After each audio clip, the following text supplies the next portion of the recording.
বটদ্ৰৱাত পথ নিৰ্মাণত অনিয়ম আৰু দুৰ্নীতি নীৰৱ গড় কাপ্তানি বিভাগ।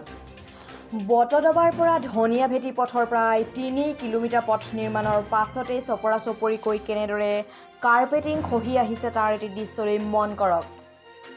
গাড়ী মটৰ চলাটো বাদেই মানুহে হাতেৰে চুলেই চপৰাচপৰে খহিব ধৰিছে নৱনিৰ্মিত এই পথটি। উল্লেখ্য যে বটদ্ৰৱাৰ পৰা ধনিয়াভেটিলৈ যোৱা এই প্ৰায় ৩ কিলোমিটাৰ গড় কাপ্তানি পথটো ২০১৮-১৯ বৰ্ষৰ SOPD শিতানৰ প্ৰায় ৬০ লাখ টকা ব্যয় সাপেক্ষে মেৰামতি কৰা হৈছে।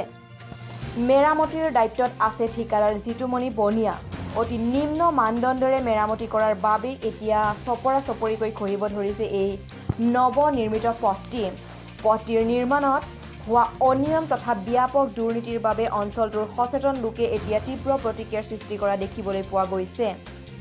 দুৰ্নীতি আৰু অনিয়মৰ বিৰুদ্ধে সভাই সমিতিয়ে সততে সোচ্চাৰ হোৱা বিধায়িকা আঙুৰলতা ডেকাৰ সন্মানীয় বটদ্ৰৱা সমষ্টিত একাংশ ঠিকাদাৰে কাৰ ছত্ৰছায়াত কৰিবলৈ সাহস কৰিছে এই বিয়াগুম দুৰ্নীতি। আপোনালোক দেখিছে চাগে যে মই যিসকলে কাম কৰিছে তেওঁলোকক ইতিমধ্যে মই সকীয়াই দিছোঁৱেই যে মই যদি অভাৱ অভিযোগ থাকে ৰাস্তাটো তেতিয়াহ'লে তেখেতসকলৰ সেইটোৱে প্ৰথম আৰু সেইটোৱে শেষ কাম হ'ব।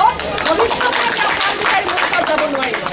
এইটো তেখেতসকলক মই অনুৰোধ কৰিছোঁ, সতৰ্ক কৰি দিছোঁ, কাৰণ ৰাস্তা বালি দি পেলাই থৈ সিহঁতক গুচি গৈ আছে। আমি হেৰি মাৰি আছো গুচি গৈ আছে। আমাৰ এইবিলাক কি দৰকাৰ আছে? বনোৱাটো একদম বেয়া হৈছে। এনেকৈ বনাব নালাগে। পইচাখিনি সিহঁতে এনেই খাই দিলে।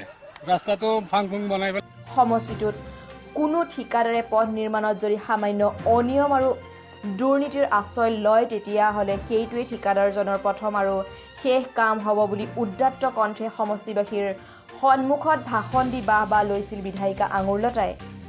বিধায়িকা মহোদয়াক আমি এতিয়া দেখুৱালোঁ এই পথ নিৰ্মাণত কেনেকৈ দুৰ্নীতি তথা অনিয়ম হৈছে তাৰ এক দৃশ্য। এতিয়া বিধায়িকা বাইদেৱে এই অসাধু ঠিকাদাৰৰ বিৰুদ্ধে কি ব্যৱস্থা